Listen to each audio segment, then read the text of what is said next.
après plus d'un an et demi de critiques sur un show de Monday Night Raw sur la chaîne W Live France, est-ce qu'aujourd'hui je vais critiquer? Non, parce que Mathieu a eu ce qu'il voulait, c'est-à-dire un show bon avec un show qui était intriguant pour le pay-per-view qu'on va avoir ce week-end. Je vais pas vous mentir que là, vraiment, je reste bouche bée. Ça fait un an et demi que j'ai ma chaîne maintenant, je fais des reviews de Raw et de SmackDown chaque semaine, et je critique quasiment tout le temps les shows d'Euro parce que chaque semaine, la durée n'a pas changé, mais chaque semaine c'est trop long, il n'y a rien d'intéressant, il se passe strictement rien, on a des choses mais illogiques à un point mais monumental, comme par exemple ce soir, j'ai trouvé que 2 points illogiques dans ce show. Je vais regarder voilà, j'ai trouvé que 2 points illogiques dans ce show, je vais les énoncer après. Mais voilà, comme j'ai dit, ce soir, on a eu un show qui était potable et qui change vraiment de d'habitude. Moi, je vous dis, il n'y a pas besoin d'avoir 15 millions de choses bien pour que je dise, voilà, boum, le show était bon. Certes, je critique énormément et c'est pour ça qu'il y a des gens qui ne m'aiment pas vraiment parce que je suis peut-être d'un manque d'objectivité. Peut-être, mais moi, comme j'ai toujours dit, je dis ce que je pense. Là, j'ai trouvé que le show de ce soir était vraiment très bon. Alors, c'était pas non plus un show exceptionnel. Truc de ouf, c'était pas non plus un NXT TakeOver, mais voilà, pour moi, le show de ce soir, le show de Raw, a été vraiment très bon.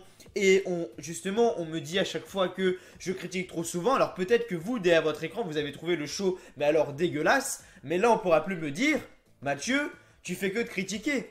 Mathieu, tu fais que critiquer? Non, je ne fais pas que critiquer. La preuve, ce soir, on a eu un bon show pour ma part. Je dis bien pour ma part. Comme d'habitude, ce n'est que mon avis. Vous n'êtes pas obligé vous n'êtes pas obligé... putain, j'arrive pas à parler, bordel. Vous n'êtes pas obligé de suivre l'avis que je donne. Enfin, vous n'êtes pas obligé d'avoir le même avis que moi. Bien évidemment, ça, je le répète encore chaque semaine. Mais bon, pas tout le monde a compris encore. Mais voilà, je veux dire, on a eu un show qui était bon ce soir. On a eu un show qui était bon et enfin, qu'est-ce qu'il a fallu attendre? Il a fallu attendre Hell in a Cell 2018 pour peut-être que Vince McMahon se dise putain, c'est vrai que ma compagnie, elle va très très mal. Elle va très très mal, la WWE. Je vous affiche une image maintenant à l'écran. Voilà, ça c'était la salle de SmackDown Live la semaine dernière. Pour vous dire à quel point tout le show, toute l'arène de SmackDown Live, on a la partie ringside, enfin on a la partie face caméra remplie, on a la partie ringside remplie, on a la partie à droite de la caméra remplie et on a la partie derrière la caméra, strictement rien, pas une seule personne, tellement qu'il n'y avait pas eu de vente, ils ont carrément mis une bâche noire. Une bâche noire. Les shows ne se vendent plus et on continue de me dire encore que je critique tout le temps. Oui, je critique, mais là c'était bon ce soir. Hell in a Cell, je suis hypé. Hell in a Cell, je suis désolé, j'ai la hype. Je suis désolé, j'ai la hype. Vraiment, il y a quelques points noirs quand même pour Hell in a Cell, mais je suis désolé, j'ai la hype. J'ai la hype, je veux dire, on aura Mick Foley, arbitre spécial, dans le match Strowman contre Roman Reigns pour le titre universel. Mick Foley qui nous a offert des Hell in a Cell match hors du commun quand le mec sautait d'en haut, etc. Enfin, Mick Foley, une légende vivante au niveau du catch, vraiment. Mick Foley, une légende vivante. Voilà, déjà ça. Après, on a le match Dolph Ziggler, Drew McIntyre contre Seth Rollins et Dean Ambrose pour les titres par équipe. Que demander de mieux? The fuck. Le seul point négatif, c'est que voilà, Seth Rollins ne défend pas son titre. Seth Rollins ne défend pas son titre et c'est dommage. Seth Rollins, c'est le point négatif de ce match, c'est que Seth Rollins ne défendra pas son titre. Et ce soir, on aura SmackDown Live et j'ai peur également que Shinsuke Nakamura ne le défende pas. Je suis désolé. Le règne pour le titre intercontinental, c'est nul. Le règne pour le titre des États-Unis, c'est nul. Je suis désolé. Shinsuke Nakamura, il se passe strictement rien, vraiment. On est tellement plongé en fait dans la feud Randy Orton-Jeff Hardy qu'on sait même plus qui est champion, qui est pas champion. Donc voilà, Shinsuke Nakamura, c'est vraiment à très vite oublier. On a ça, et du côté de Raw, on a Seth Rollins qui est champion intercontinental, qui est un peu mélangé avec le Shield, mélangé à Drew McIntyre, tout ça. Du coup voilà, c'est comme si on n'avait pas de titre intercontinental défendu. Je sais pas, donner le titre intercontinental à Elias, Finn Balor, des mecs qui catchent en solo, plutôt que de un mec avec le Shield. Je sais pas si vous voyez un peu ce que je veux dire, enfin... Pour un petit truc comme ça, mais voilà, ça c'est pour mon avis sur la carte de Hell in a Cell. Mais je vais vous dire déjà les points positifs, quand même. J'ai marqué 5 points positifs. Vous savez qu'à chaque fois, j'ai quand même mon bloc-notes pour me repérer un petit peu, pour pas m'emmêler les pinceaux dans mes reviews d'euros, même si des fois je m'emmêle quand même les pinceaux, même avec mon putain de bloc-notes. Mais voilà, j'ai mon bloc-notes. J'ai marqué 5 points positifs. 5 points positifs. Et j'ai marqué 2 points négatifs. Alors que d'habitude, c'est plus l'inverse. C'est plus 5 points négatifs et 2 points positifs. Si vous voyez ce que je veux dire. Le premier point positif, on va commencer, on va tout de suite rentrer dans le bain. Mamma mia, merci beaucoup. Merci Renee Young d'exister. Renee Young est actuellement la nouvelle commentatrice de Monday Night Raw. La première commentatrice féminine à plein temps à la WWE. On aura plus à se taper Jonathan fucking Coachman. C'est pas freaking Coachman, c'est fucking Coachman. On aura plus à se taper. Et ça, c'est un point positif. Ça, c'est un point positif pour moi. Pour ceux qui regardent les shows du côté de AB1 avec Christophe Adup et Philippe Chéreau, régalez-vous parce que les mecs sont juste exceptionnels dans leur commentary, si je peux dire ça comme ça. Les mecs sont juste exceptionnels. Philippe Chéreau et Christophe Adup sont sûrement les meilleurs commentateurs mondiaux au niveau du catch. Les mecs sont juste exceptionnels. Mais du côté de Raw, quand on avait Jonathan Coachman, Michael Cole et Corey Graves dans la table des commentateurs, quand on avait ce trio-là, ça piquait quand même. Ça piquait. Là, on a Renee Young.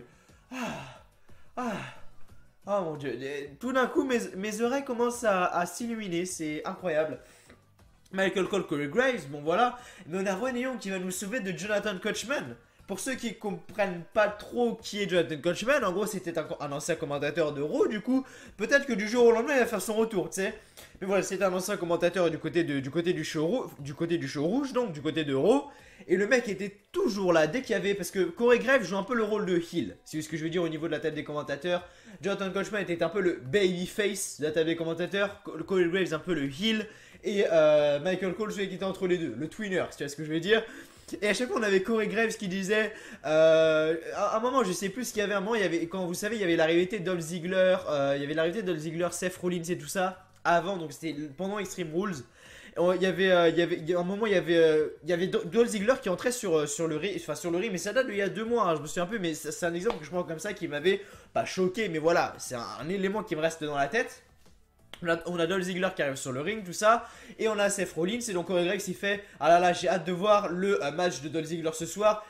Casser la gueule à Seth Rollins. Et on a Jonathan Coachman qui fait: hey Corey, tu vas te calmer tout de suite, hein. Quand même, Seth Rollins c'est une fois champion intercontinental, une fois champion de la WWE. Combien Seth Rollins? 3 fois tag team champion, je crois, je sais plus. Ouais, 3, on va dire une connerie. 3 fois champion par équipe, une fois champion des États-Unis. Oh là là, Seth Rollins, incroyable. Enfin, le plus gros suceur de tub de tes temps. Et Renee Young ce soir, elle fait un magnifique boulot.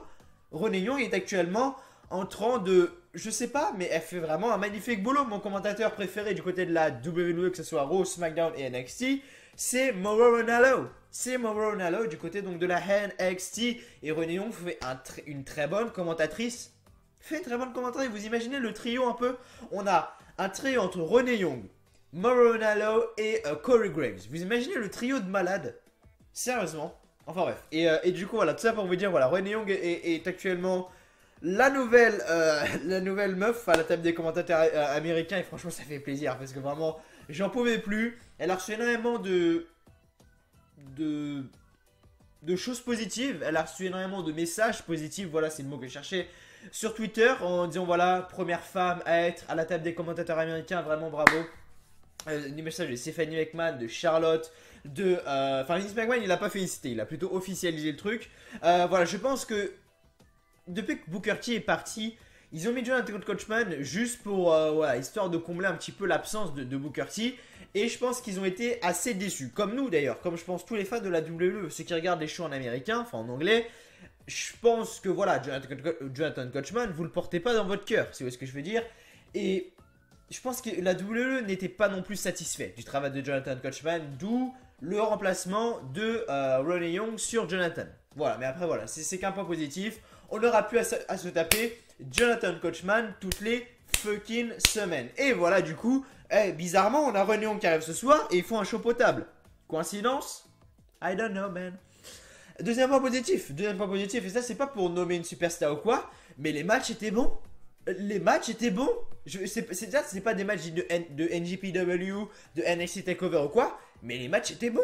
je veux dire, alors je vais regarder vite fait le résumé, mais on a vu à la fin, on a eu un Finn Balor hilarious à la fin du show, très très bon. Le match Alexa Bliss et Mickie James, Ronda Rousey, Natalia, bon aussi. On a eu le match Drew McIntyre, Dolph Ziggler, B-Team, bon aussi. Et après peut-être que j'en oublie d'autres, des matchs. Voilà, Ruby Riott. Ruby Riott contre Nikki Bella. Nikki Bella il y a le match, ok, ça ne m'étonnait même pas, elle fait son retour, etc. Et donne la victoire, ok, pas de problème. Mais Ruby Riott, future championne de Raw. Future championne des femmes de Raw. Moi je dis oui. La meuf est excellente dans le ring. Excellente. Elle dégage un truc. La meuf un peu gothique avec tous ses tatouages sur le corps et tout. La meuf dégage vraiment un truc. Vraiment, j'aime beaucoup Ruby Riott, pour être honnête avec vous. Bon, certes, elle perd le match ce soir, mais bon, c'est pas grave. Mais Ruby Riott, exceptionnel, ce qu'elle nous a fait ce soir. Bref. Nikki Bella, Ruby Riott. Non, même pas. AOP. A freaking OP. J'en parlerai après. J'en parlerai après de ça. Donc on a eu ce match là, AOP contre des commentateurs, n'importe quoi, des catcheurs locaux. Drew McIntyre, Dolph Ziggler contre B-Team, comme j'ai dit, très bon match. Bobby Roode et Chad Gable contre The Ascension, très bon match également, j'en parlerai un petit peu après. Voilà, Alexa Bliss, Mickie James contre Natalia et Ronda Rousey, comme j'ai dit, très bon match également. Et enfin, Finn Balor contre Hilarious, très bon match également. Très bon, les matchs étaient bons ce soir, comme j'ai dit, c'était pas des matchs 5 étoiles, mais les matchs vraiment étaient pas dégueux. Des fois on a des botches de partout, un peu comme on avait la semaine dernière avec les Bella Twins contre Sarah Logan et Liv Morgan, où il y avait des suicide dives complètement ratés de la part de Brie Bella. Mais bon, comme j'ai dit, c'est pas grave, la meuf sort d'une grossesse, elle a pas catché depuis je sais pas combien de temps, donc voilà, c'est normal. Et franchement, les matchs étaient bons, les matchs de soir vraiment étaient bons. Quand on a Ruby Riott sur le ring, vraiment bravo, vraiment bravo, futur championne des femmes d'Euro, je signe tout de suite, vraiment. Du coup voilà, donc les matchs étaient bons. Mick Foley est de retour ce soir, comme j'ai dit, voilà, Mick Foley est de retour ce soir, comme j'ai dit. Mick Foley, c'est pas ma superstar préférée, loin de là, mais Mick Foley a marqué mes esprits. Il a fait des matchs vraiment exceptionnels, il a perdu son oreille lors d'un match et après tout le monde dit ouais, le catch est truqué, il se touche pas, il n'y a aucun risque. Mick Foley, je sais pas si vous remarquez, mais au lieu, moi vous savez, j'ai une oreille comme ça, comme je pense vous tous. Et Mick Foley a une oreille un peu comme ça. Je sais pas si vous est-ce que elle est limite coupée en deux, si vous voyez ce que je veux dire. Et ce qui s'est passé, c'est que du coup, dans mes souvenirs, si je me souviens bien, c'était il y a très longtemps, c'était vers 2007. Je veux pas dire connerie, mais il me semble que c'était vers 2006-2007. On avait donc Mick Foley contre je sais plus quel catcheur d'ailleurs dans un live event en Allemagne. C'était un live event en Allemagne. Et Mick Foley s'était coincé entre les cordes. Mick Foley s'était coincé la gorge entre les cordes. Et l'arbitre justement avait aidé Mick Foley à s'enlever des cordes. Donc ça c'était pas dans le script, si je peux dire ça comme ça. C'était pas censé se passer. Et il s'est coincé donc dans les cordes. L'arbitre l'a aidé. En fait il a arraché l'oreille de Mick Foley. L'oreille complètement de Mick Foley s'est arrachée. Et il y a Christophe Ajus à un moment dans un show, c'était Vengeance 2007 que j'ai en DVD également. Christophe Ajus qui disait, alors ça je sais pas si c'est vrai, mais bon s'il le dit c'est que ça doit être vrai. L'arbitre a ramassé l'oreille et l'a mis dans sa poche. C'est chelou comme truc, mais c'est peut-être possible. Même moi voilà, en tout cas, Mick Foley n'a plus d'oreille à cause de ça. Le mec a fait un match exceptionnel contre Edge à WrestleMania 22 où Edge lui a porté un spear à travers une table enflammée. C'était la bonne époque, de la WWE, hein. Malheureusement on n'a plus ça actuellement. Mais voilà, Edge avait fait un énorme spear sur Mick Foley à travers la table qui avait du feu partout. Mick Foley a fait également sur Hell in a Cell, les matchs Hell in a Cell où il était tout en haut, il a fait des descentes du coude, le mec a failli se buter je sais pas combien de fois, le mec c'est Shane McMahon numéro 2, enfin Mick Foley, vraiment un catcheur, comme j'ai dit à l'intro, une légende vivante. Vraiment une légende vivante, Mick Foley. Et voilà, ça m'a fait très plaisir de le voir. Il a interrompu le segment de Hilarious pour nous dire que, tout simplement qu'il sera l'arbitre spécial du match Braun Strowman contre Roman Reigns pour le titre universel du côté de Hell in a Cell. Triple H également été de retour. Pour répondre pour répondre à l'Undertaker sur ce qu'avait dit l'Undertaker justement lors de la semaine dernière du coup face à Shawn Michaels. Triple H qui a été reçu mais comme un roi, vraiment le mec s'est pris une pop de malade, vraiment quand il est rentré. Bon, l'ambiance ce soir c'était à la Nouvelle-Orléans, là où a eu lieu WrestleMania 34. WrestleMania 34, un échec total. Raw, bon. Bon, c'est peut-être pas la Nouvelle-Orléans qui pose problème du coup, mais voilà, du coup, bon, il n'y avait pas énormément d'ambiance dans la salle, donc il a reçu une pop, mais après, c'est-à-dire qu'il a fait son entrée, etc. Les gens ont gueulé, bon, en même temps, c'est Triple H, hein, quand tu vas Triple H, tu vas pas rester comme ça, sauf si t'es un fermier, sauf s'ils font un show dans le Minnesota, tu vois, ou dans le Dakota du Sud. S'ils font un show dans le Minnesota et le Dakota du Sud, ils vont le regarder comme ça, Triple H, ils vont faire, oh, c'est quoi ce vieux? Par contre, quand il y aura Roman Reigns, le mec bien musclé et tout, là, ils seront là, ouais, Roman, là, par contre, c'est sûr, je peux vous l'assurer. Mais voilà, donc Triple H était arrivé. Et quand il allait commencer à faire sa promo, tout le public était là, Triple H, Triple H, Triple H. Et vraiment, le mec mérite parce que le boulot qu'il fait du côté de la NXT est juste incroyable. Quand il va reprendre la WWE, enfin, le main roster, donc Raw et SmackDown en 2020, ça va être quelque chose, je peux vous le dire, même si je pense que, enfin, je ne pense pas, avant je le pensais, mais plus maintenant parce que j'ai eu une discussion, si je peux dire ça comme ça j'en parlerai également un petit peu après, avec Axel, donc de la chaîne WWE Fan France, où on a discuté de plein de choses, mais j'en parlerai un petit peu après. Bon, je vais pas rentrer dans tous les détails de notre discussion parce qu'on a discuté énormément de temps, mais voilà, en gros, Triple H apparemment n'aurait pas tous les droits de faire ce qu'il veut. En gros, Vince McMahon aura toujours son avis à donner. C'est-à-dire que Triple H, pour ceux qui ne savent pas, va reprendre le main roster normalement, je dis bien normalement, il va reprendre le main roster, donc SmackDown et Raw en 2020. Et du coup, voilà, les choses s'annoncent, je pense, beaucoup mieux. Mais comme Axel m'a dit, Vince McMahon aura toujours une réponse sur le show. Ça ne sera pas Triple H qui gérera de A à Z comme il fait du côté de la NXT. Et c'est vraiment dommage parce que Triple H fait juste un énorme boulot du côté de la NXT. Mais voilà, Triple H a donc été de retour ce soir. Et enfin, 5e point positif, l'équipe Bobby Roode et Chad Gable. C'est très bien, vraiment c'est très bien. Les deux mecs étaient dans l'ombre totale. Vraiment, Bobby Roode était une des meilleures superstars du côté de la NXT. Je suis désolé, mais le mec était juste exceptionnel. Et quand il est arrivé du côté du main roster, le mec s'est fait enterrer, mais alors détruire. Mais le mec nous répondait à chaque fois, ouais, je m'en bats les couilles parce que je gagne 40 000 euros par mois. Enfin, 40 000 dollars du coup. Je gagne 40 000 dollars par mois, donc je m'en fous d'être mal utilisé. Ok, pourquoi pas. Et on a Chad Gable de l'autre côté qui lui également, depuis qu'il s'est séparé de Jason Jordan, ne fait strictement rien. Donc c'est dommage. Mais voilà, du coup ils ont réussi à faire une alliance entre les deux. Et pourquoi pas qu'ils vont devenir champions tag team de Raw. Moi je dirais pas non, vraiment je dirais pas non. Les deux mecs sont plutôt bons. Et les 2 points négatifs, du coup, je vais boire cette bouteille de coca avant de parler de ça. Bon, le premier point négatif, c'est voilà, les Author of Pain. Voilà, les Author of Pain, le changement de nom des Author of Pain, ce n'est plus Author of Pain, mais maintenant c'est AOP. Juste comme ça, AOP. Et j'avais même pas remarqué, je viens juste de remarquer cette semaine, que c'est plus Author of Pain, mais c'est maintenant AOP. Ok, non mais why not? Pourquoi pas, hein? Pourquoi pas? Je sais pas, mais en tout cas voilà. Nouveau nom pour les Author of Pain. Du coup voilà. Et enfin, le deuxième point négatif, je vais l'énoncer un peu juste après. Je vous donne un indice, c'est le shield. Mais voilà. Là je vais voir vite fait. Lâchez le petit like. Voilà, si vous l'avez toujours pas fait, ça fait toujours plaisir.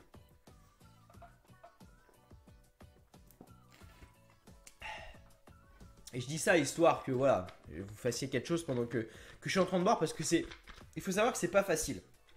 Il faut savoir que c'est pas facile de faire une review comme ça en full impro. Des fois les gens disent ouais Mathieu, il y a des mots je comprends pas, t'articules pas, tu parles trop vite, parle plus doucement, parle plus fort, etc. C'est vraiment compliqué les gars. Essayez de faire une review de 30-40 minutes sans vous arrêter non-stop, sans avoir mal à la gorge et tout ça. C'est compliqué, c'est pas facile, je vous l'assure. Ça a l'air facile comme ça, mais c'est compliqué vraiment. Mais bon bref, du coup voilà. Le deuxième point négatif, comme j'ai dit, ça concerne le shield. C'est dommage. Plusieurs points négatifs du coup concernant le shield. Comme j'ai dit, on va faire superstar par superstar. Déjà, on va prendre le shield au complet. Les mecs nous sont forcés. Tout ce qui est police, shérif. Ça me fait penser quand on avait la rivalité Brock Lesnar, Roman Reigns avec WrestleMania 34 où ils avaient ramené les Marshall et tout ça. Enfin, c'est du forcing mais niveau 1000. Vraiment, c'est du forcing niveau 1000. Le shield est en main event, en mid-card, en opener et dans la division tag team. Les mecs sont partout. Les mecs sont dans tout le show. Ils étaient là à l'opener. Ils étaient là à la fin du match tag team entre Drew McIntyre et Dolph Ziggler. Donc déjà, opener, division tag team. Ils sont là en mid-card.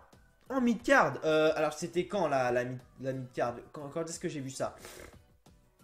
Ça devait être Drew McIntyre du coup. Ouais, ça devait être Drew McIntyre et ça devait être Drew McIntyre. Donc bref, on va peut-être pas compter mid-card. Et les mecs sont encore en main event, mais là ça concerne un peu plus Roman Reigns Roman Reigns en main event. Bon, ça m'étonne pas, c'est Roman Reigns. Mais voilà, les mecs sont toujours là. Toujours là. Et c'est du forcing avec le Shield. Vraiment, c'est du forcing avec le Shield. Trop de forcing avec cette équipe. Vraiment, c'est pas du tout plaisant à regarder. Mais vraiment pas. Autant j'adore le Shield. Vraiment, s'il est booké correctement et qu'il ne les forçait pas à la gueule et qu'il nous faisait un Shield comme en 2014. Waouh, là, ça aurait de la gueule. Mais là, non. Là c'est trop. Là, c'est trop. Et à un moment, il faut dire stop. Mais voilà, le Shield en main event, en mid-card, en division tag team, il y en a marre, vraiment il y en a marre. Maintenant on va faire point par point. Roman Reigns champion universel, ok, on disait tous que, même moi je le disais, j'étais le premier à dire que voilà, Roman Reigns s'il avait champion universel, ça serait peut-être mieux d'avoir Roman Reigns plutôt que Brock Lesnar parce qu'au moins on verra le championnat universel. Où est le championnat? Enfin, ok, on le voit. Mais il y a pas non plus, faut pas non plus s'exciter, c'est pas non plus exceptionnel ce qu'il fait avec le titre. Mais voilà, après voilà, c'est pas non plus déplaisant. Voilà, Roman Reigns, pour moi avec le titre universel, pour l'instant c'est assez mitigé à voir dans les semaines prochaines. Sauf si ce dimanche il perd du côté de Hell in a Cell, même si j'y crois pas du tout. La vidéo pronostic va arriver sur la chaîne, bien évidemment. Donc voilà, je pense que déjà, vous avez mon pronostic sur ce match, je pense pas que Roman Reigns va perdre le titre, mais bon ça j'en parlerai un peu, non. J'en parlerai un peu après, mais j'en parlerai surtout dans ma vidéo pronostic de Hell in a Cell. Du coup, voilà. Maintenant, on va prendre le cas du Dean Ambrose. Dean Ambrose sans que Babyface. Il suit Seth Rollins, il suit Roman Reigns. J'ai pas grand chose à dire. Malheureusement, il n'est toujours pas heel. Et après, on a Seth Rollins. Seth Rollins, qui, comme j'ai dit, champion intercontinental. Et le mec, à part le match qu'il a fait, contre Kevin Owens, franchement, on se fait chier. Hein. Vraiment, le titre intercontinental est là sans être là. Le mec est champion intercontinental. Il est jamais là avec. Il se passe strictement rien avec. On n'a pas de challenger. On ne sait pas ce qui se passe. Seth Rollins s'est mélangé partout. Il est avec Dolph Ziggler. Il est avec Dolph Ziggler, n'importe quoi. Si. Il est avec Dean Ambrose. Il est dans l'arrivée des Drew McIntyre. Il est dans l'arrivée de Dolph Ziggler. Après, il est avec Roman Reigns. On ne sait pas ce qui se passe avec le Shield. Et tout est mélangé. Tout est flou dans ma tête. Je sais pas si pour vous c'est le cas. Mais pour moi, tout est flou. Vraiment, pour moi, tout est flou. Donc, je sais pas. Vraiment, je sais pas. Mais c'est dommage. Vraiment, c'est dommage. Mais en tout cas, voilà. Du côté de Hell in a Cell, on aura donc Seth Rollins et Dean Ambrose contre Dolph Ziggler et Drew McIntyre pour les titres par équipe de Raw. Et franchement, si Seth Rollins et Dean Ambrose gagnent, c'est triste parce qu'on a Drew McIntyre et Dolph Ziggler qui viennent d'arriver, entre guillemets. Qui viennent d'être champions plutôt parce qu'ils ont été champions la semaine dernière et les faire perdre déjà 2 semaines après leur victoire. C'est un peu du foutage de gueule quand même. Donc voilà, déjà, déjà ça ferait chier pour eux. Ça ferait vraiment chier pour eux. Et deuxièmement, on aurait Seth Rollins champion intercontinental et champion tag team. Et déjà qu'ils n'arrivent même pas à booker Seth Rollins correctement avec un seul titre. Alors avec 2, ça va être compliqué. Hein. Mais voilà, en tout cas, voilà. Le Shield voilà, est vraiment un très gros point négatif du côté du show.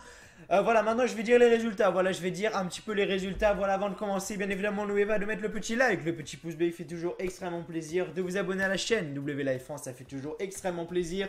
Beaucoup de choses sont prévues pour moi. Beaucoup de choses sont prévues pour moi. Je m'explique un petit peu. Aujourd'hui, review d'Euro. Demain, review de SmackDown. Après-demain, pas de vidéo. Jeudi, pas de vidéo. Vendredi, vidéo pronostic de Hell in a Cell. Et normalement, je dis bien normalement, il y aura un live réaction pour Hell in a Cell. Il faut que je m'arrange. Il faut que je fasse le maximum de moi-même pour, pas assurer, mais j'ai mes chroniqueurs. Il faut savoir que j'ai mes chroniqueurs, Victor, Hugo, Hugo n'importe quoi. Victor, Grégoire, Liam, Johan, Weeds de la chaîne Weeds et Division. J'ai mes chroniqueurs. Voilà, j'ai un petit peu mes chroniqueurs. Et ils sont là pour moi et pour les live réactions ça m'aide beaucoup. Donc voilà, je vais essayer de m'arranger pour qu'il y ait un live réaction. Parce qu'il faut savoir que la personne qui fait d'habitude live réaction, à savoir Liam, ne pourra peut-être pas. Du coup, faut que j'en parle à une autre personne en sachant que c'est Victor du coup. Enfin bref, c'est tout un bordel pour qui est bien évidemment le live réaction sur la chaîne. Donc voilà, il faut que je m'arrange avec ça. Et du coup voilà, donc voilà. Pour ce qui sera visible sur la chaîne, du coup, vous verrez donc aujourd'hui review de Raw, demain review de SmackDown et vendredi vidéo pronostic. Après, c'est fini pour la semaine. Je ne vais pas faire de vidéo news parce que j'ai peur que ça coupe un petit peu cette semaine spéciale Hell in a Cell. Du coup, pas de vidéo news. Par contre, ce qui se fera en off et ce que vous ne verrez pas cette semaine, je travaille pour quelque chose. Enfin, je travaille pour quelque chose. Je fais des vidéos pour quelque chose. Il faut savoir que toutes mes vidéos pronostiques, je les fais pour ma chaîne et j'en fais ensuite une deuxième encore une fois pour Catch News. Voilà, il faut savoir que Catch News est actuellement l'un des plus grands sites de catch en France. Voilà, c'est tenu par des Québécois, enfin un Québécois, surtout l'autre, je sais pas si c'est des Québécois, mais bon, c'est pas grave. Bref, au pire, ça on s'en fout. Mais voilà, et du coup, c'est vraiment l'un des sites les plus connus au niveau du catch en France parce que vous connaissez tous Catch News et moi je fais des vidéos donc pour eux. Je passe sur leur chaîne, sur leur site, sur leur Twitter, etc. Enfin voilà, vraiment, ça me fait extrêmement plaisir d'être chez Catch News. Donc déjà, j'ai leur vidéo, enfin j'ai la vidéo pronostic à faire pour eux et pour moi également parce que ça m'entraîne toujours, hein, comme on dit. Chaque opportunité peut-être est toujours bonne à prendre. Voilà, on a ça. Deuxièmement, qu'est-ce que j'ai d'autre à faire? Du coup, voilà, j'ai à expliquer du coup le live réaction à Victor, un peu, enfin pour lui apprendre comment ça marche, etc. Et troisième chose, et ça c'est comme je l'ai dit tout à l'heure lors de l'intro. WFN France, chaîne de 35 000 abonnés, la chaîne de 100% catch, qui fait uniquement du catch. WFN France est actuellement la plus grande chaîne de catch en France. 100% catch, hein, je parle, pas Monsieur Coty qui fait du Cars, du PES et après du 2K18. Ça pour moi c'est pas un youtubeur 100% super card. My god man, un youtubeur 100% WWE, pour moi ça c'est pas ça. Mais on a Axel du coup qui lui est par contre un youtubeur 100% WWE. Et voilà, il a fait une vidéo, enfin un live plutôt, c'était donc samedi soir, voilà, ça s'appelait donc le podcast. Pour résumer, 5 ans de la chaîne, voilà, ça fait 5 ans qu'il est sur YouTube avec sa chaîne qui compte maintenant plus de 35 000 abonnés et 35 000 pour une chaîne de catch en France en 2018, c'est vraiment énorme. Et du coup voilà, on a parlé un petit peu après, donc après le live, donc je suis allé parler avec lui, avec son pote Aurélien. Les deux sont vraiment très sympas, Axel. Très sympa, vraiment, vraiment une personne très sympa. Aurélien également, vraiment Aurélien, très bonne personne également, très très drôle Aurélien, vraiment. Voilà, bref, je ne vais pas non plus rentrer dans les détails, on a parlé vraiment de beaucoup de choses. C'est-à-dire que le live, son live s'est fini à peu près vers minuit, 1h du matin. Ouais, plus minuit, aux alentours de minuit. On est resté en appel Discord jusqu'à 4h du matin, au moins 3h30, 4h du matin. Donc on est resté quasiment au téléphone, enfin en train de parler pendant 3 heures. Voilà, on a parlé vraiment de tout et de rien. On a parlé de YouTube, de catch, de boulot, etc. On a vraiment parlé de énormément de choses. Et j'avais déjà prévu de faire quelque chose avec Axel. Alors je vais pas vous dire quoi, vous aurez la surprise, mais jusqu'au bout. D'habitude je craque et je dis ce que je fais. Là je vous garde la surprise jusqu'au bout. Avec Axel, il y a quelque chose de prévu. Et vendredi soir, pensez à moi vendredi soir, il y aura la vidéo Helena Cell, mais pensez à moi vendredi soir, Axel et moi préparons quelque chose. Voilà, ça va pas être un truc monumental, mais voilà, c'est toujours assez sympa. Je fais le maximum pour vous, comme vous le savez, et déjà inviter le plus grand youtubeur de catch en France sur ma chaîne. Oh ben, merde, oh le coup.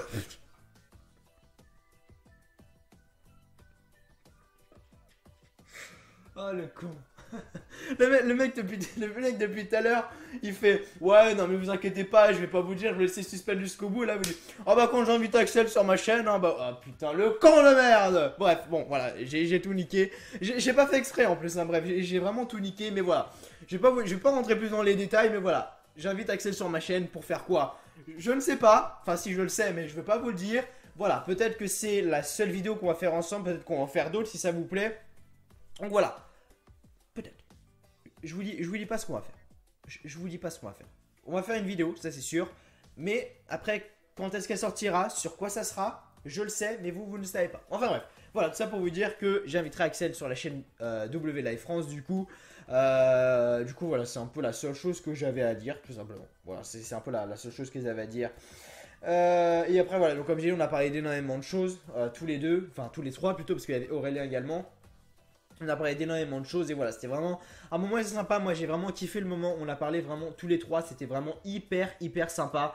J'aime bien parler avec des gens, mais quand il y a trop de monde ou quoi dans des confs, c'est vraiment chiant parce qu'on est 10 à parler en même temps, personne s'écoute ou quoi, donc c'est vraiment le bordel. Au moins on était 3, on était tranquille, posé.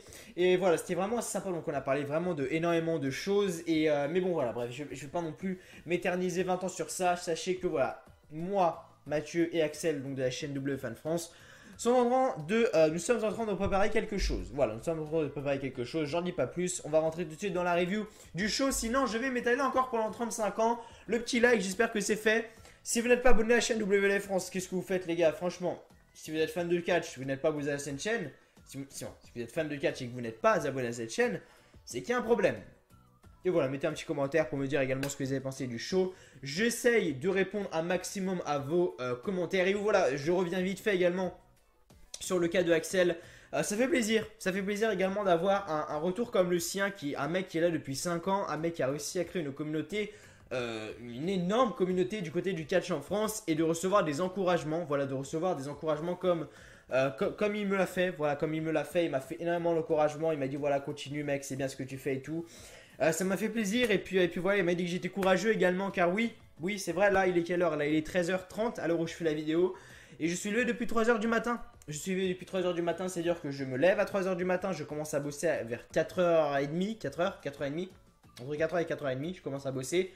Et du coup voilà, donc c'est très dur, je rentre directement chez moi vers 11h30 et je commence à tout préparer et tout. Et là, comme vous voyez, je suis complètement fatigué, mais je fais la vidéo parce que je dois faire donc la review de Raw. Enfin, je sais pas que j'ai pas le choix, mais voilà, je la fais quand même parce que j'ai envie et c'est un plaisir pour moi de vous faire ça chaque semaine. Le mec m'a dit putain, bravo quand même, tu rentres du boulot. Moi, dès que je rentre du boulot, j'ai qu'une chose envie, c'est de dormir. Et toi, tu rentres, tu fais tes vidéos. Donc voilà, vraiment, ça fait plaisir. Voilà, Aurélien également. Une très bonne personne également, Aurélien. Bref, j'ai vraiment kiffé le moment. Bref, je vais pas m'éterniser sur ça. 50 ans, je donne maintenant les résultats du show. Du coup, voilà. Donc, si vous étiez là juste pour le résumé et pour la blabla, vous pouvez quitter la vidéo dès maintenant. Du coup, voilà. Si vous voulez par contre les résultats du coup maintenant et que je vous donne un petit peu mon avis, pas plus en détail, mais voilà, que je fasse en gros voilà, que je donne les résultats du show tout simplement. Restez. Oh, je vais boire un petit coup parce que là, je vais pas vous mentir que 31 minutes sans coupure, sans rien, ça pique la gorge quand même. Hein. Les commentateurs, Michael Cole, Corey Graves et Michael Cole, Corey Graves et donc Renee Young. Voir Renee Young sur l'écran, ça fait plaisir quand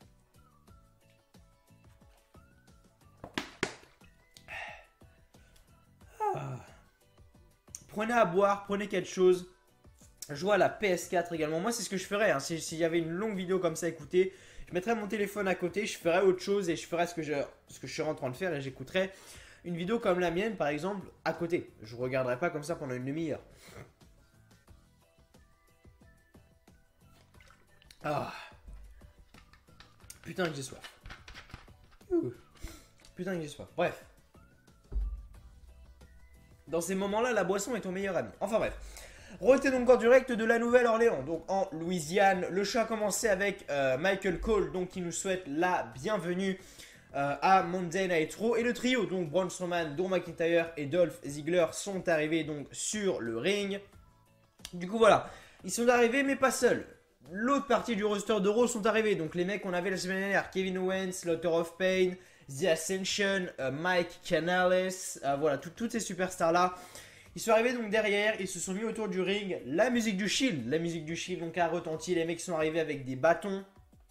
Dean Ambrose, Seth Rollins, Roman Reigns sont arrivés avec des bâtons. Les mecs, sans déconner, ils étaient 3, hein. Le Shield était 3. Il y avait quoi? Il y a peut-être une vingtaine de superstars autour du ring. Les mecs étaient 3, ils ont défoncé les 20. Et après on ose me dire que c'est pas du forcing. Ok. Mais voilà, ils ont défoncé les 20. Et du coup voilà, donc voilà, ils ont défoncé les 20. Ensuite, on a été directement de retour, donc à la pause en coulisses. Le Shield argumente donc avec les policiers. Baron Corbin arrive et demande le calme. Baron Corbin dit qu'il ne faut pas répéter la même chose que la semaine dernière. Ils doivent laisser tomber les armes. Il veut les voir combattre à Raw et non battre des gens. Sinon, le Shield aura abandonné leur titre et aller en prison pour longtemps. Le Shield laisse tomber les armes. Ok. Voilà en gros l'opener du show. Voilà, comme je vous l'ai dit, le show était pas si mal que ça. Donc là, je le lis comme ça, mais voilà. Moi, j'ai pas mal aimé le segment du début. Certes, il n'y avait pas énormément de logique, parce que logiquement, en 20 contre 3, tu te fais défoncer. Mais après, voilà. En tout cas, oh putain. Quand je bois du coca, bordel, après, ça sort tout seul. Enfin, bref. Et du coup, voilà, l'opener, en tout cas, était vraiment très, très bon. Très bon match également, très bon match là également. Nikki Bella contre Ruby Riott, accompagnée de Liv Morgan et de Sarah Logan. Nikki Bella était donc accompagnée de sa sœur Brie Bella. Nikki Bella a gagné le match, comme j'ai dit, très beau match de Ruby Riott, future championne des femmes d'Euro. Oui, je suis future championne des femmes d'Euro, je suis une malheur tout de suite. Bref, Nikki Bella a gagné avec son Rack Attack sur Ruby Riott pour le compte de 3. Nikki Bella qui va avoir un match du côté de Evolution, c'est peut-être déjà officiel, mais je me rappelle même plus qui elle va affronter. Mais voilà, Nikki Bella sera présent du côté du show Evolution, ça c'est sûr. De retour, donc on a eu le Big Show. Voilà le Big Show qui nous a présenté, qui est donc arrivé sur la chaîne avec les enfants de la fondation pardon, Connors Cure. Voilà, je pense que, je sais pas si c'est dit comme ça, mais en tout cas, voilà, je pense que vous pouvez voir que depuis pas mal de temps, Finn Balor, The Big Team, Roman Reigns, etc., ils arrivent avec des t-shirts avec Connor, C. C'est quoi le logo? C'est C. NC, je crois, un truc comme ça. Enfin, ok, il y a des C, enfin, Connor Cures en gros. Et voilà, donc c'est un peu pour. Je crois que c'est pour les enfants malades, si je dis pas de conneries. Je veux pas dire le bêtise, mais il me semble que c'est ça. Et donc voilà. Segment bon, il n'y a pas grand chose à dire, mais voilà, c'est assez sympa de voir des moments comme ça, surtout pour les gens qui sont sensibles à ce genre de choses. Mais voilà, c'est vraiment assez sympa d'avoir un petit segment comme ça. Voilà, en tout cas, les enfants malades, force à vous. Force à vous, force à vous tout simplement, je sais pas quoi vous dire, mais vraiment force à vous. Tag Team Championship, Tag Team Match. Je commence à fatiguer là, quand je commence à faire les conneries comme ça, la Tag Team Championship, c'est vraiment je commence à fatiguer. Donc bref, Tag Team Match, Author of Pain, Akam et Rizar contre deux catcheurs locaux. À la fin du combat, donc AOP font le Super Collider sur les adversaires pour le compte de 3 en moins de 2 minutes. Donc Author of Pain donc, gagne ce match. Comme j'ai dit, tant qu'ils affrontent pas des catcheurs normaux, j'en aurais mais rien à foutre, mais un point monumental. Bon, bref, les Author of Pain ont gagné, ok, bon, pourquoi pas. Ils ont gagné contre des jobbers, mais bon, tout va bien. Alors c'était l'une des plus grandes équipes à la NXT, mais bon, là ils défoncent des jobbers et gagnent, mais tout va bien, tout le monde est content. Ok, why not? Bref. Juste après, et là ça a été intéressant quand même, dans le parking, une limousine arrive. Et là c'est Triple H qui sort. Triple H qui sort. De retour donc Triple H, donc, comme j'ai dit, arrive. Il commence à promo, il reçoit une pop de malade. Tout le monde est là. Triple H, NXT dans le public. Triple H, une pop de malade. Triple H dit que les opinions ne sont pas importantes à ce stade, mais celle de Shawn Michaels a choqué l'Undertaker. L'Undertaker a été troublé par l'opinion de Shawn Michaels. Il ne comprend pas. Tellement troublé qu'Undertaker est venu sur le ring et il a menacé Shawn face à ses opinions. Triple H dit que maintenant c'est personnel et il va le faire. Il va le faire couler pour le peu. Il va le faire couler pour le peu de respect qu'il lui reste. Donc voilà. Ils essaient de construire ce match du côté du Super Show Down. Et vraiment c'est pas mal. Vraiment c'est pas mal. J'ai vraiment hâte de voir parce que voilà, Triple H et Undertaker, si t'es fan de catch depuis 2009-2010, honnêtement, Triple H et Undertaker c'était les top stars de l'époque. Donc voilà, les revoir en action dans le ring tous les deux, ça fait plaisir. Le match qu'ils ont fait du côté de WrestleMania 28 dans la Hell in a Cell. Dans un match Hell in a Cell avec Shawn Michaels comme arbitre spécial était vraiment l'un des meilleurs matchs que j'ai vu également. Donc voilà, voir Triple H et Undertaker combattre, c'est vraiment pas donné à tout le monde et ça fait vraiment extrêmement plaisir. Là par contre, Raw Tag Team Championship, putain, tout à l'heure c'était pas le moment de le sortir. Drew McIntyre et Dolph Ziggler contre The B-Team, Kurt Axel et Bo Dallas. À la fin du combat, donc Drew McIntyre prend le tag et fait le duo le duo donc fait sa combinaison de Claymore et Zigzag pour le compte de 3. Et comme je l'ai dit, le Shield ensuite est arrivé. Ils ont commencé à ruer de coups Drew McIntyre et Dolph Ziggler, mais les deux ont réussi à prendre la fuite. Donc voilà, comme j'ai dit, les mecs sont à chaque fois, ils sont à chaque fois là. Seth Rollins, Dean Ambrose et ouais, Roman Reigns, je sais pas si on peut le compter, mais voilà, Seth Rollins et Dean Ambrose, ça c'est sûr, les mecs sont partout, mais alors partout. Mais voilà, après on a eu un petit segment avec Baron Corbin en coulisses avec Seth Rollins, Dean Ambrose avec un shérif également, bref, pas grand chose à foutre pour être honnête avec vous. Ensuite donc on a eu Tyler Breeze qui est donc arrivé donc sur le ring. Alors attendez que je retrouve mon petit passage. Voilà, donc Tyler Breeze donc est arrivé donc sur le ring pour un combat contre Kevin Owens, mais Kevin Owens l'a frappé avant qu'il entre sur le ring. Donc, comme vous le savez, Tyler Breeze, sa petite entrée, c'est de le voir avec son petit téléphone, son petit iPhone X et sa petite perche là en train de se filmer. Mais voilà, du coup voilà, donc voilà, Kevin Owens donc l'a frappé. Ensuite il a pris le micro, il a fait une petite promo.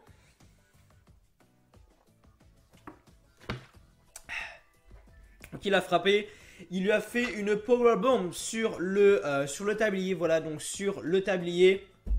Kevin Owens donc a pris le micro et il a dit qu'il y a 2 semaines, il a quitté l'endroit, c'était bien, mais immédiatement le general manager donc Baron Corbin l'a appelé et l'a supplié pour qu'il revienne sur son show. On peut s'attendre à 3 choses: agonie, anarchie et destruction, et c'est de la faute de Bobby Lashley. Alors pour l'instant, Et quelqu'un qui m'appelle alors que je suis en pleine vidéo. Ça fait plaisir. Bref. Du coup voilà, donc le combat, donc du coup voilà, je parlais donc de Kevin Owens, Bobby Lashley, tout ça. Je disais que le match, je crois pas que le match entre Bobby Lashley et Kevin Owens ait été officialisé du côté de Hell in a Cell. Mais vu comment, vu comment la WWE aime nous mettre un nombre incalculable de matchs à chaque pay-per-view, je pense que le match sera officialisé dans pas longtemps. Mais voilà, en tout cas, rien de spécial juste ici. Kevin Owens pour moi est revenu beaucoup trop tôt et surtout pour strictement rien, alors que justement il pouvait faire énormément de choses. Un retour du côté de la NXT, enfin un retour mais pour niquer des mères et être en route vers le titre universel, retourner du côté de SmackDown et affronter AJ Styles. Enfin, il pouvait faire vraiment énormément de choses et non, ils l'ont fait revenir pour détruire des catcheurs, enfin des jobbers limite. Oui, oui, non mais logique. Mais en tout cas voilà. Sur ça, rien à dire.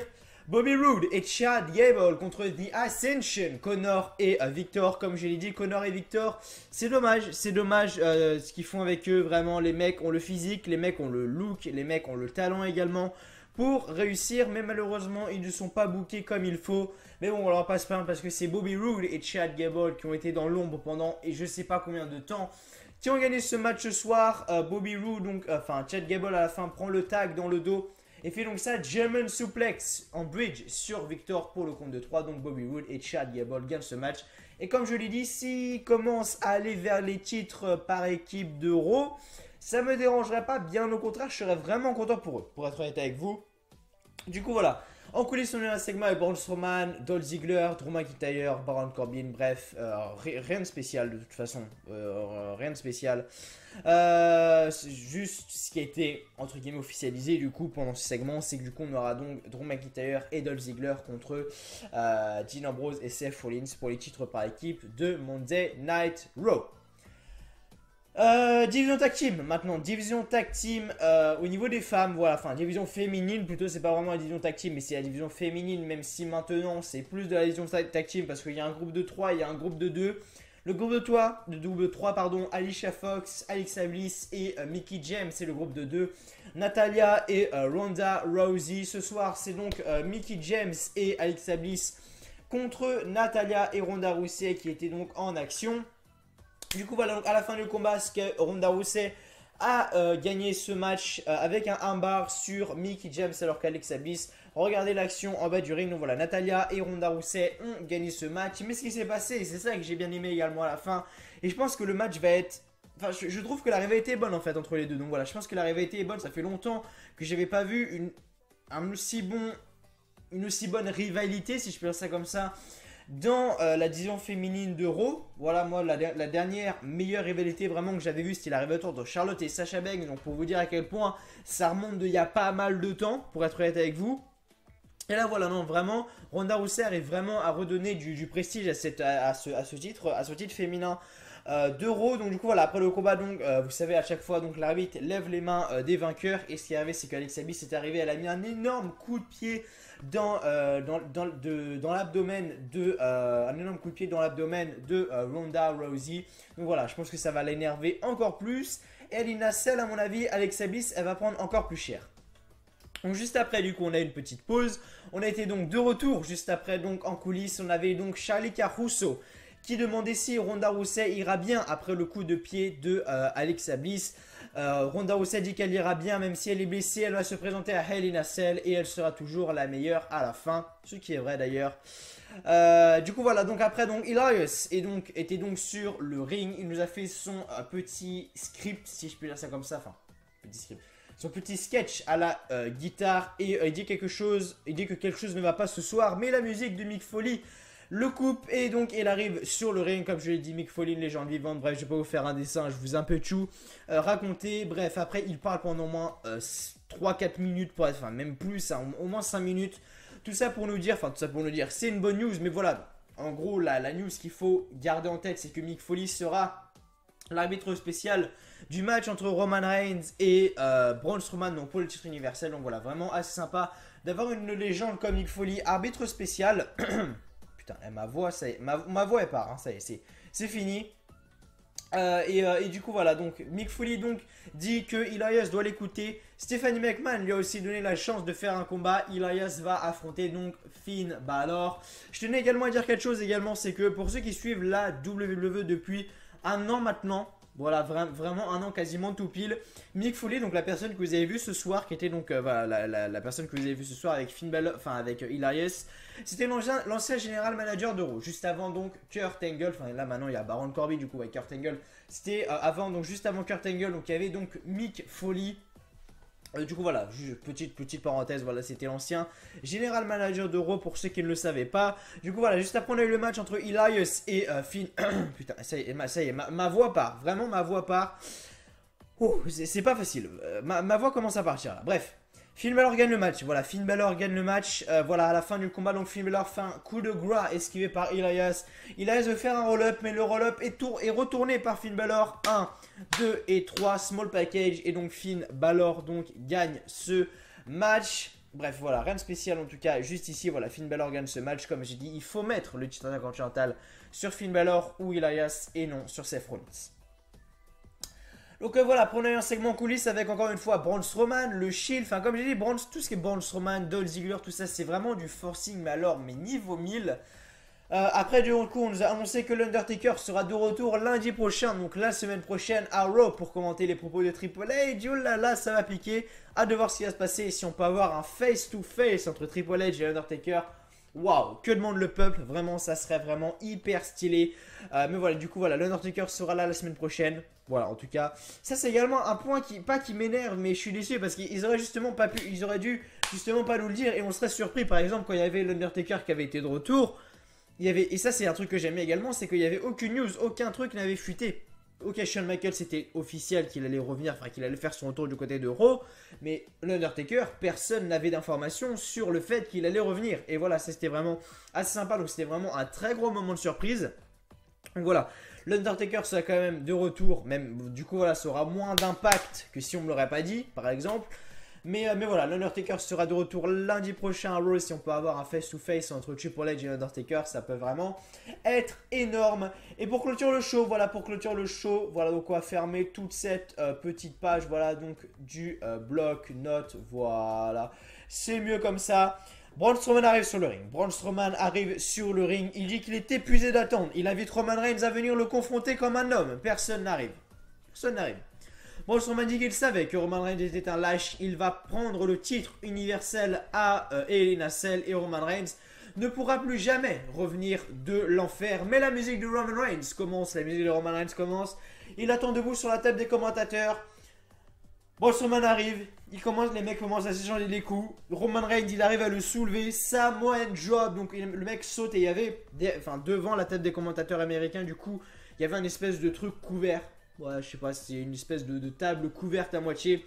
Roman Reigns le prend sur ses épaules. Samoan Drop de Roman Reigns directement à travers la table.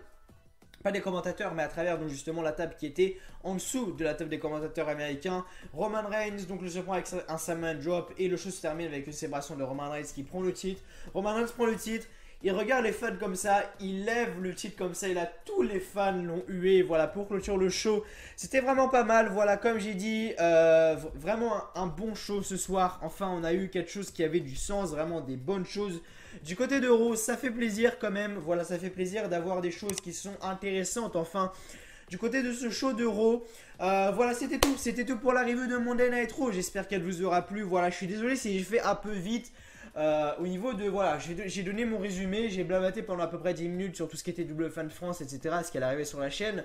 Mais voilà, vraiment les résumés, c'est vraiment le gros principal. Voilà, je vous donne un petit peu mon avis. Après, vous pouvez bien évidemment suivre les résultats, mais si vous avez vu le show, j'ai pas vraiment besoin d'en parler pendant 30 millions d'années. C'est ce que je veux dire. Mais voilà, en tout cas, je ne n'était pas mauvais, donc voilà, je suis vraiment désolé quand même si vous trouvez que j'ai été trop vite, par exemple, voilà, si vous trouvez que j'ai été trop vite, vous pouvez me le dire en commentaire, voilà, me dire, voilà, prends plus ton temps sur les résultats, essaye d'argumenter un petit peu plus, ok, je le ferai, mais bon, si ça ne vous dérange pas, pourquoi le faire? Parce que c'est vous qui regardez, enfin bref, voilà, merci à vous en tout cas d'avoir regardé cette review de Raw, j'espère qu'elle vous aura plu. Si c'est le cas, n'oubliez pas de lâcher le petit like, le petit pouce bleu qui fait toujours extrêmement plaisir, de vous abonner à la chaîne W Live France, de mettre un petit commentaire en dessous de la vidéo pour me dire ce que vous en avez pensé. Merci à vous, moi je vous dis tout simplement à demain pour la review de Smile Live. Passez une très bonne journée une très bonne fin de journée. Voilà, bon mardi, bon mercredi à tous pour ceux qui ont les cours demain. Courage à vous. Bref, moi c'était W Life France. Prenez soin de vous. À demain pour la review de Smile Live. J'espère que vous serez là. Allez, ciao, bye bye.